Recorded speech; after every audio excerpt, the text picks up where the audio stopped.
Hi, and welcome back to the Shane Plays Out of the Abyss Notes series, where I have the privilege of DMing a group of players in my friendly local game store in the Out of the Abyss 5th edition Underdark adventure. So this is a lot of fun. If you just happen to be watching this video series for the first time, I just kind of share my thoughts and notes and kind of what happened in the most recent session. So, and I appreciate the people that do watch continually. I appreciate your comments and your encouragement and your questions.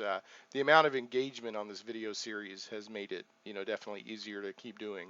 It seems like people are getting benefit from it, and I enjoy doing it. So it's a win-win. Um, okay, so this past week, uh, they had basically the previous session they had fought gelatinous cubes at the Trader's Grotto, the sort of market area, and between doing some extra role playing and that was basically the entire session last time, and it sounded like they were kind of wanting to go check out the Rockblight, which we confirmed this time. um, at the recap at the beginning of the um, session. And what I do, I think I've shared this with people before, is at the beginning of each session, I have everybody that was at the previous session roll a d20, and whoever rolls the lowest recaps what happened the previous session, and that kind of encourages um, participation in seeing what's going. Doesn't put everything on me to always recap everybody, but also it kind of helps encourage people to, well, I better pay attention to all this because um, I may have to recap next week. But I do award experience points. I award up to 100 experience points um, to whoever has to recap, depending on how comprehensive of a job that I felt they did. So, and it's worked out pretty well. Nobody seems like overly upset with it or anything like that. Obviously, some players, just because their personalities are better or whatnot, are better than others at that sort of thing. And I take that into account when I determine how much XP to award.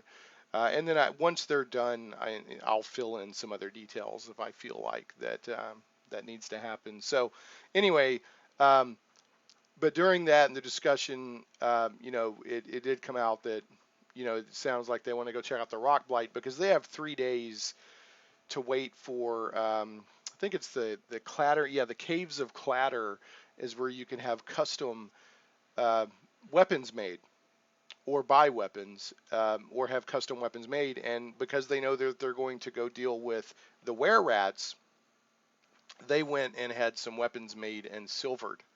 So they have to wait. And I arbitrarily came up because if we went by I think is what either the DM's guide or the player's handbook has notes and how long it takes for custom weapons to be done. And we were looking through that, and I was calculating, and I was like, well, either this is kind of a pain in the rear to figure out on the spot, and not just say, okay, everybody, hold on a second, and me go off and try to figure stuff out.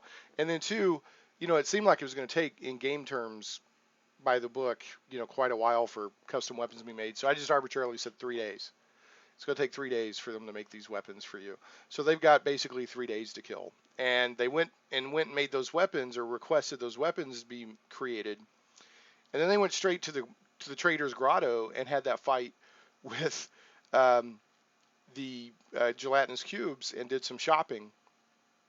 And that was, in game terms, I mean, they just went to the Trader's Grotto, or they just went and requested for the weapons to be made a couple hours ago. So they still have 3 days to wait, which is fine because there's plenty of other stuff in Blindengstone. Did I say Gracklestug earlier? I'm not sure if I did or not, but in Blindengstone, which we know the Deep Gnomes was where they're at right now. There's plenty of other stuff to do. I'm kind of glad that we're hitting pretty much the halfway point of the adventure, the module, if you will, at Blindengstone, because there's a lot of cool encounters and role playing and chances, because I've got to get them as close to 7th level as possible before they hit the midpoint of the game, so or of the module, the campaign, or whatever. So anyway, they kind of talked, and um, we're like, yeah, we want to go to the Rockblight, and they were kind of asking around about the Rockblight at the uh, market at the Trader's Grotto, which was a very good opportunity for me to help bring them information they needed. So the first thing I did was I had there's one thing that I would encourage you. I'm not going to say I don't like about how the designers did it, because I don't know if I dislike it or not.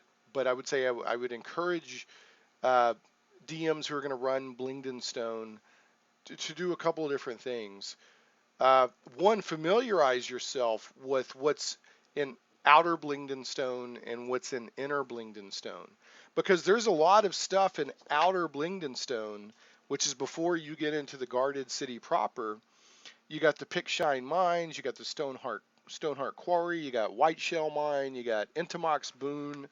Um, you have all this stuff that's outside that, and it doesn't really give you notes on where, like, here's Blindengstone, and this is here, and this is here, and this is here, and this is here. It doesn't really give you those notes. You kind of just have to know that they exist, and then get the characters there if you so choose. So uh, be familiar, and there's at least one quest in the Rockblight that you get from the Stoneheart Enclave that is in the Stoneheart Quarry that's not even in Inner Blindengstone. So just be aware of that. And then when you get into Blindengstone, Inner Blindengstone, if you can see there, that's Blindengstone, and it looks like a dungeon the way it's all laid out. It's a lot of interconnected caverns. So unless they kind of explore Blindengstone like they're going on a dungeon crawl, well, I want to go east and see what's there. I want to go west and see what's there. I want to go here, and I want to go explore everything. They could easily miss encounters that would give them quests for an area such as the Rockblight. So, you got to kind of really think about, as a DM, how do you want the players to experience Blindengstone? And right now, I'm really only revealing the city to them as they go to certain areas. I actually have a little whiteboard. I don't know if I can get to it here. I have a little whiteboard here that, and you can see I got kind of erased a little bit there. But I was drawing a really, quick sketch of Blindengstone as they were um, traveling through Blindengstone, and I call this, joking around, like my mini map in a like in a video game, you have the little mini map, and I'll draw like a not to scale rough approximation of stuff, like if they're in a dungeon or whatever, and then when it comes time for encounters, then we go to the big hex map. But so that's kind of how I'm doing Blindengstone, because if you're a visitor there, you're not it doesn't make a lot of sense how things are laid out. So I will have NPCs give them rough direct, like go through 3 caverns, and then you'll get to Trader's Grotto or whatever. Um, but they've actually got to go do that. That's how I'm doing it. Now you can do it. You can do it as a montage. You can do it as a narration. You can do it how I'm doing. Whatever. But that's how I've been doing it. And the danger of that is, like, for example, there's 2 or 3 quests, at least 3 quests that can be given to players to go into the Rockblight. And if they haven't just happened to encounter that NPC, then they miss out on whatever. Now that's a challenge of any dungeon or city or whatever in D&D, and I get that. But Blindengstone seems uniquely or more challenging than some cases to make sure that they're encountering uh, NPCs or whatever, because the way it's laid out, I guess if you're a deep gnome, it makes all the sense in the world. But it's not laid out like a city. It's laid out more like a dungeon. It's like a natural cavern dungeon.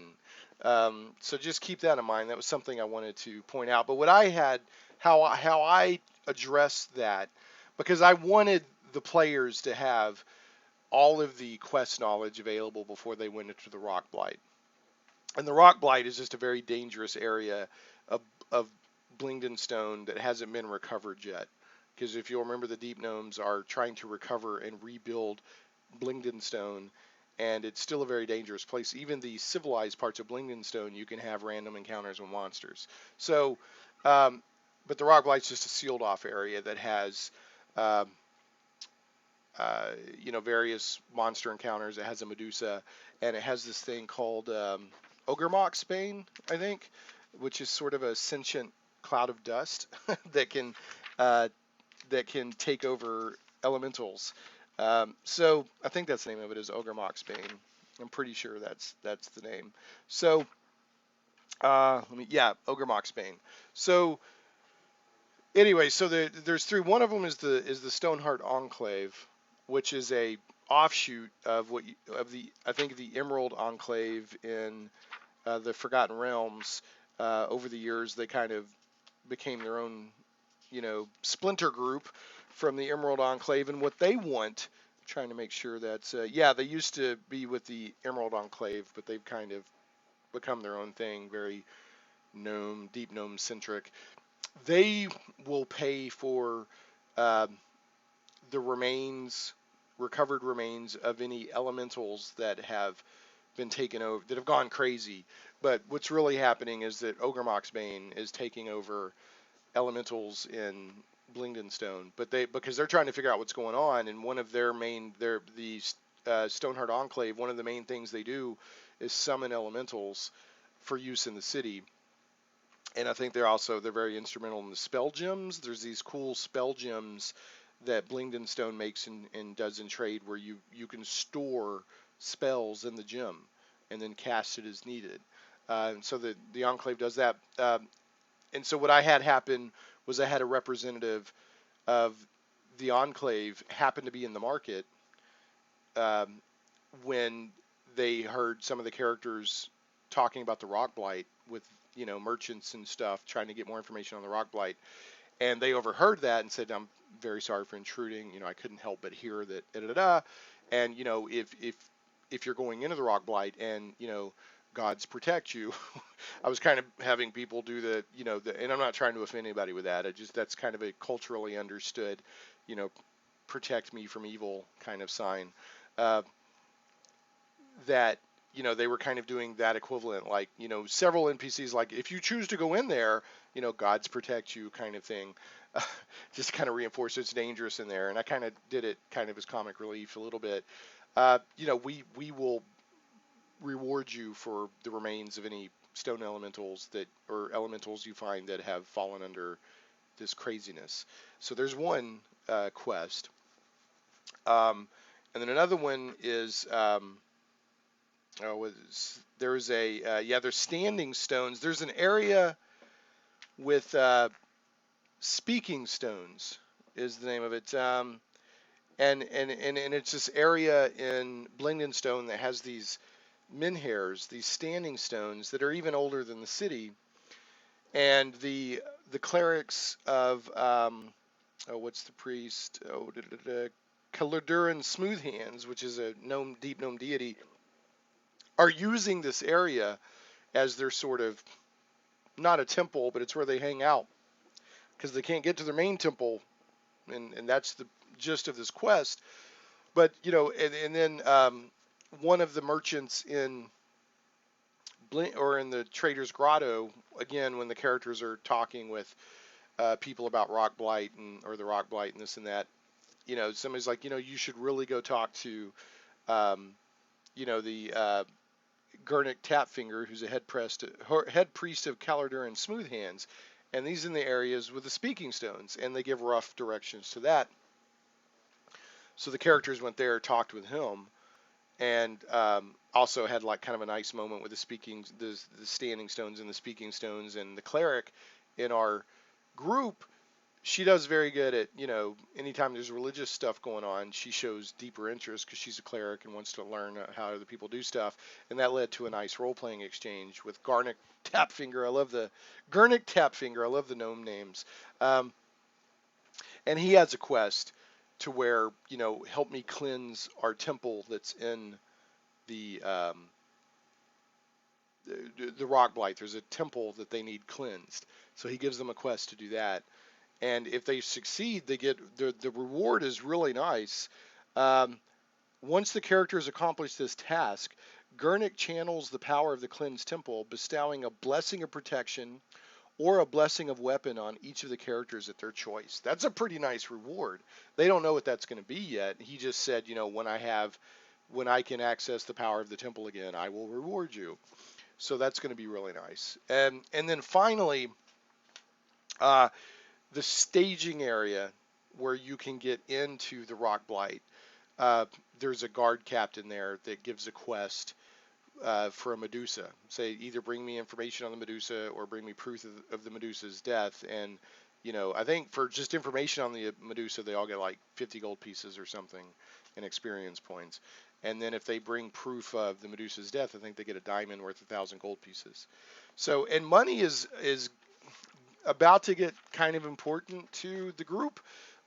Pardon me, because they just happened to mention they were talking when the session started last week at the beginning of the session that they were like, what do we have anyway? And they were kind of going over their gold and treasure and this and that, and they were selling stuff at the market and whatnot, the Trader's Grotto. And it turns out they have, among whatever else they own, they have like 900 gold pieces, which may not seem like a lot for a lot of adventures or campaigns, but in the Underdark that's pretty good because you start off with Zippo. I mean, you don't even have your weapons or armor. You're basically in your underwear when the Underdark begins. And there's this intentional sense, especially the first half of the adventure of the campaign, that they're still in the first half of I'm on the run. I don't have what I need. Anything and everything I get is basically to be appreciated kind of thing. So, but because of something that happened in this last session, that's going to be even more relevant. And I even thought to myself, I said, 900 gold pieces in the Underdark at this point. I wonder if there's anything I could do story-wise to take care of that. And as it happens, I think something has happened naturally through emergent gameplay. I guess all D&D gameplay is emergent gameplay. That's more of a video game term, but anyway, and then the guard at the staging area has a quest for the Medusa stuff. So I went out of my way to make sure that the characters had those encounters before they went into the Rockblight.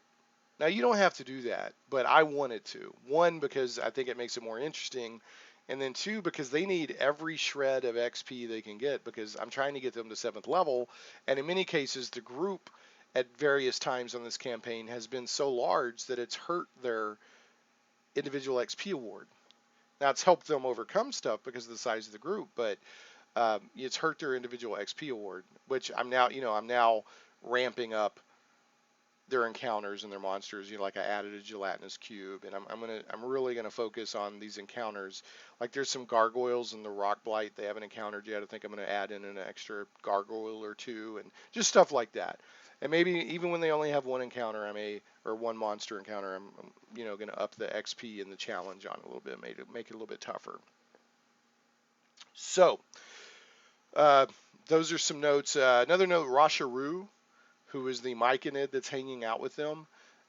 He's still kind of hanging around because he's interested in it, or it, because they don't have gender, is exploring Blindengstone.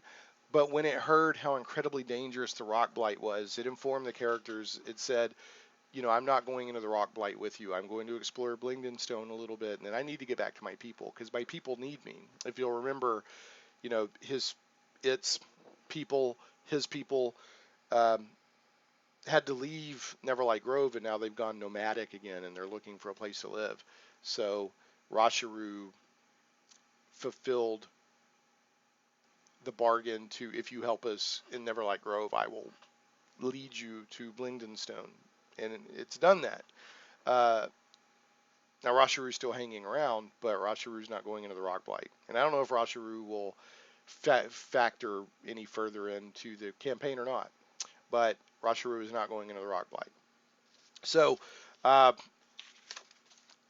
notes, I reconfirmed that the foaming mug is a comfortable inn. It doesn't specifically state it in the adventure how much the inn charges per night, but since it says the beds are comfortable, I've decided it's a comfortable inn, and I'm letting the players, however many nights they stay there and how many rooms they have, total that up and deduct it. And I'm leaving. I'm not you know, micromanaging them. I'm not, assuming that they're just on. I'm like, you guys need to keep track of that. And I think the player that keeps track of their treasure and their all that, I think, is pretty trustworthy to do that. So I feel like that's being done, but I'm not hovering over them and let me see your gold and make sure you subtracted all that. So I'm trying to think if there's anything else, other notes. So we finally had an encounter. Don't forget, in Blindengstone, every day they should get a random encounter. And the random encounter that I rolled after their long rest, because they went back to the inn. They said, hey, this Rockblight area sounds pretty crazy.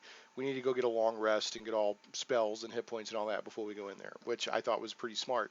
What I forgot to do was have them roll that 10% chance to see if they, because what I'm doing now, because they're in the Underdark and they're having nightmares, I got the idea from somebody else who was blogging about Out of the Abyss that anytime you do a long rest, you have a 10% chance of not getting the benefits of that long rest because the nightmares from the demon lords are so bad. I forgot to do that, but I'm trying to add. I want to do that to reinforce the Underdark is not your home. The Underdark is not a place where you're comfortable. You want to leave the Underdark. And I just like that idea of, like, if there's demon lords coming to the prime material plane close to the area you're at, there's going to be repercussions. So last session we had, and people gave me great feedback. We were talking about, the guy who plays a rogue in my party plays the character blind. Now the person himself is not blind, but intentionally plays a character that is blind, and that has perks and negatives. So we had a discussion on, well, when he hits 5th level and you get the uncanny dodge or whatever, how to handle that, because that says if you see your enemy, then you can avoid some of the damage and this and that and the other. And we're still kind of deciding how to handle that, but based on your feedback in previous videos and my thoughts and talking with the player, I'm going to offer a choice of options, 2 or 3 options, and then he can choose from there. One of the options may be to get uncanny dodge, but it only operates under these specific scenarios, boundaries, parameters, not just in general.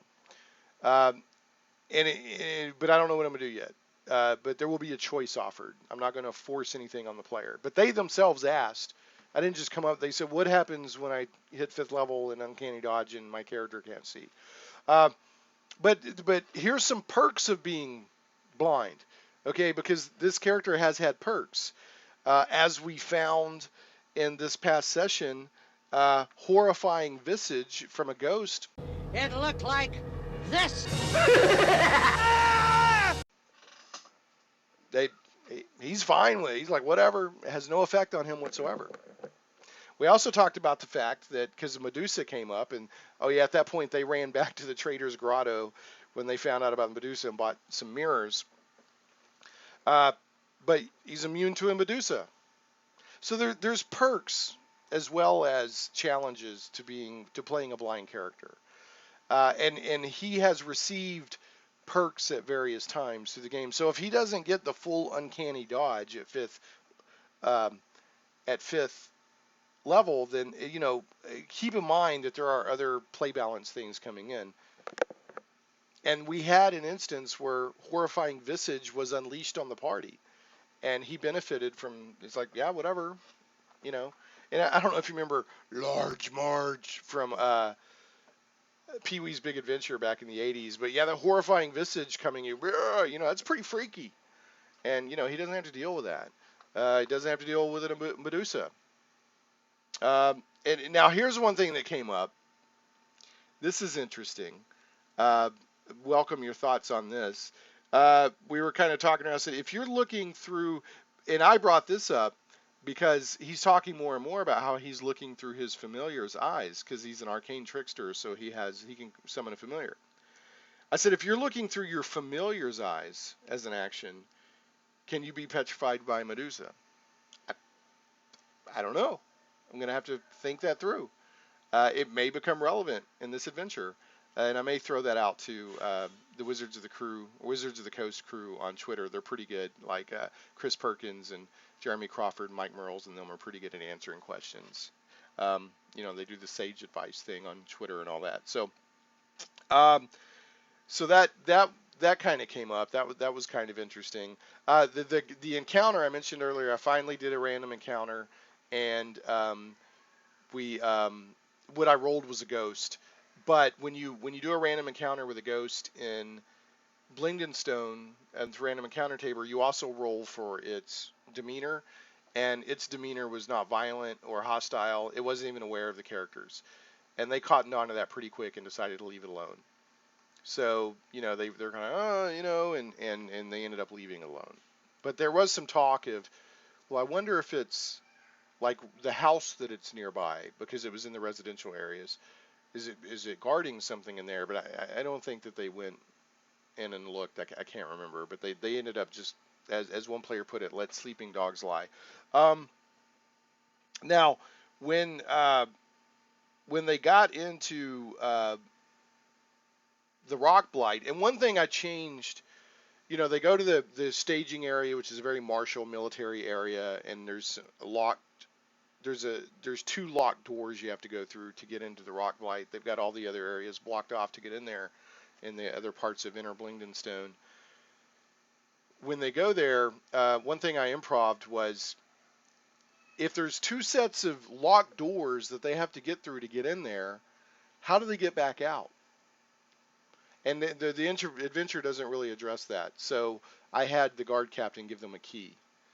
And they said, we will unlock and let you in the first door, and then you'll unlock that second door that goes into the Rockblight proper, and then close it behind you and lock it behind you. I totally came up with that on the spot because it didn't make sense. Like, how are they going to get back out?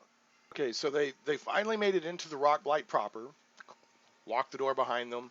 And yeah, I don't know if you're wondering, like, well, can't one of the monsters get the key and get out? I don't know.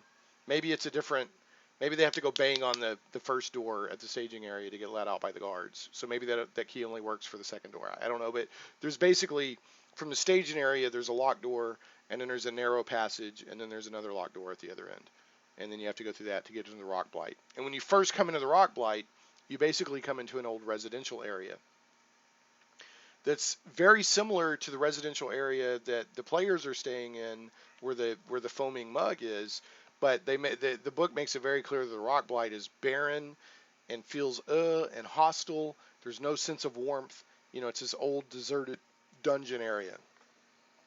And when you go in there, at the edges of vision or any light sources, there's faint sounds of battle. And if you ever try to go towards those sounds of battle, you can never quite find it. You're like, oh, now it's further, even further. It's just the echoing ghost sounds of, I guess, when the Drow attacked Blindengstone and slaughtered so many deep gnomes and took others into captivity. So they didn't get very far into the Rockblight. In our last session, what they did is there's an encounter with a ghost. In addition to the random encounter that I rolled, there's a ghost that immediately goes hostile and attacks as soon as it sees the players, and it immediately will do a Horrifying Visage and then using Withering Touch. Now, I'll read how it describes this. It says, unless the characters quickly retreat whence they came, the ghost of a Svirfneblum named Udask appears. It uses Horrifying Visage, then attacks with his Withering Touch. If it takes any damage, the ghost shouts, they are coming, everyone must hide. It then flees, and it runs immediately back into the home it used to live in. So what I did, and in retrospect, I'm not sure this is the right way to do it, I had it use Horrifying Visage without any initiative roll. I just said it immediately throws Horrifying Visage. It looked like this. And then then we're going to go into combat with initiative. Um, I probably should have rolled initiative and gave the characters a chance to act first. But so this horrifying visage is quite horrifying. It did the tell 'em Large Marge sent ya. If you know what go watch that part in Pee Wee's Big Adventure. It's like blah, and two of my characters were affected by it. Two of my players. Now the way it works is you have to make a DC 13 wisdom throw. I think it's a saving throw. Uh, Anybody who can see the ghost and so it doesn't get an attack roll. If you can see it when it does this, it goes into effect. So again, the blind rogue was like, la la la, life is good, I'm happy. And because of this, I can see through my familiar's eyes thing. I talked to my player and I said, I need to know precisely when you are and when you're not looking through your familiar's eyes. And he's got a little mini that he uses for his familiar, and he said, if I put the mini on the map, that means I'm looking through its eyes. So fair enough. So um, anyway, so everybody except the blind rogue had to make the saving throw, and two of my characters failed it. One was a elf bard, and the other one was a tiefling ranger. Um, and not only did they fail it, they both failed it by 5. If you fail the horrifying visage by 5 or more, then you age instantly 1d4 times 10 years. And so they both failed it, and they both failed it by 5. So the tiefling aged I rolled 40 years on the spot. Boom, 40 years. And then the wood elf, I think it's a wood elf, the elf ranger or elf bard, aged 20 years. Now for a half elf bard, that's annoying. It still doesn't feel good. But for the tiefling, that was a pretty big deal. It kind of determined, evidently that player was already tracking their age, and that player instantly became 80 something years old. So without stopping the game and going and look up aging um, rules, I just said, well, for now, you have anything that's physical. If it's attack roll or if it's a dex check or a strength check or constitution, any of that, you automatically get disadvantage. That's just how I ruled on the spot. And I said if it's intelligence or wisdom or something like that, you're fine. Now I may go look in the age rules and figure out differently, but that's how I just did it on the spot, not to stop the game flow. And then the elf character obviously didn't have a major impact from that, even though it sucks, narratively, to lose 20 years of your life like that, or to age, experience all 20 years that instantly, then other than narratively, it wasn't a major statistical change to the character. So anyway, they after that they make short work of the ghost, and it tries to run to its burrow. They're coming, and